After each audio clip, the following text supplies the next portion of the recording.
Hello there, aspiring tenors. Today we're going to talk about, I believe it's pronounced PRAEDOS, which is the final incarnate weapon, the melee variants.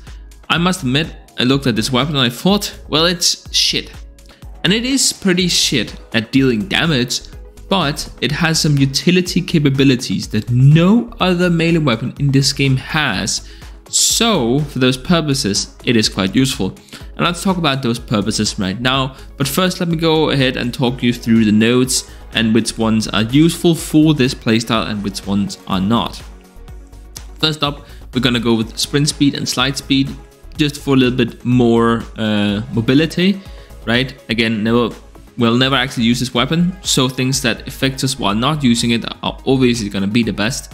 And then also, we could have picked Slime Radius. I'll get back to how that is useful when I demonstrate how I would use this in practice in a little bit. But for now, just keep in mind that I picked this one. Then it sort of plays into this next one. For each enemy you hit with your Grand Slam attack, you will gain 4 combo counter. Sweet. The rest of these are pretty non-impressive, especially this one. And this one as well, because you'll never be running a slide attack build on this weapon. First up, slide attack builds are dead, and secondarily, this is not a polearm, and thirdly, for dealing damage, the Chronon Prime is just better. For core velocity, the alternatives here were less combo counter required to activate the incarnate mode, or we would have more double jump strength. I'll just take straight up more parkour velocity. Thank you very much. Now for the big one. Collecting a ammo Orion's U5 melee combo counter. That is a really big deal, and we'll get to why that is in a second, because you're probably looking at this going, huh? But no, for real, this is really powerful, and I will show you how. There is also the heavy attack build. I haven't tried it yet. That might change my mind. I'm just saying, keep in mind, I haven't tried it yet. It might change my mind. Anyways, let's go ahead and talk about how I would use this weapon in practice. Also, just so that I can say that I have mentioned it, this is the build we will be using for this demonstration. Furthermore, we will be using Naramon as our focus school, primarily because of 1, power spike, but also because of opening slam. Alright. So we are here in the simulacron. Let me go ahead and show you all pieces of the puzzle, because there's a few steps you have to follow, otherwise this won't work. So first up, ignore the primary, it's not important. What is important is that we do not have primary dexterity in this slot. If you put primary dexterity in here, this won't work, so don't do that.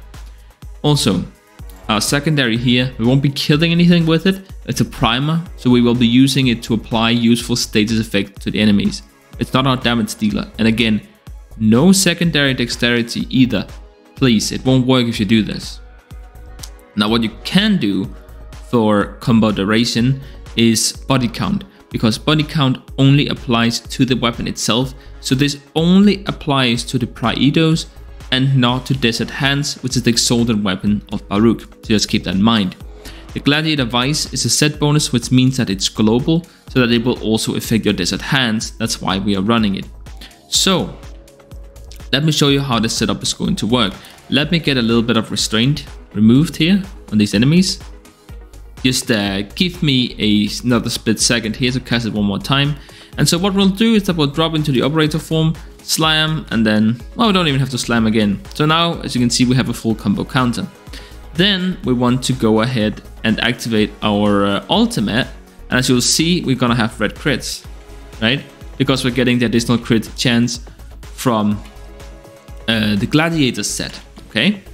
Now, let's just imagine for a second, oh no, more enemies are approaching, I better apply some status effect to them, right? I do that. As you'll see, I pick up pistol ammunition, and when I do so, I will also increase my combo counter on my normal melee weapon.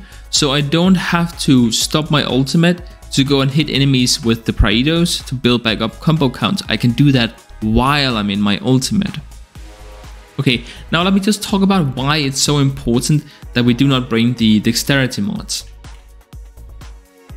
So, if we go into BARUUK here, you'll see that I'm running melee guidance, which reduces the combo counter duration for myself by 6 seconds, but increases it by 12 seconds for allies. The second line is not important.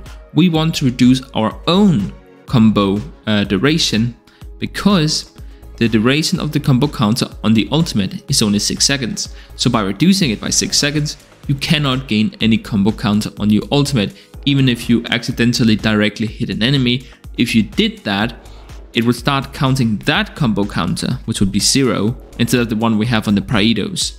So if you don't understand that, don't worry about it. Just don't use primary or secondary dexterity and you'll be fine. So this is going to take a Warframe that's already extremely powerful with basically no downtime and remove that little bit of downtime he had left, allowing him to go even more crazy than he was able to do before. So that is why I think the PRAEDOS is actually very much so worth getting. Anything that makes BARUUK even more powerful is worth getting in my book. Anyways, thank you guys so much for watching, and I will see you in the next one.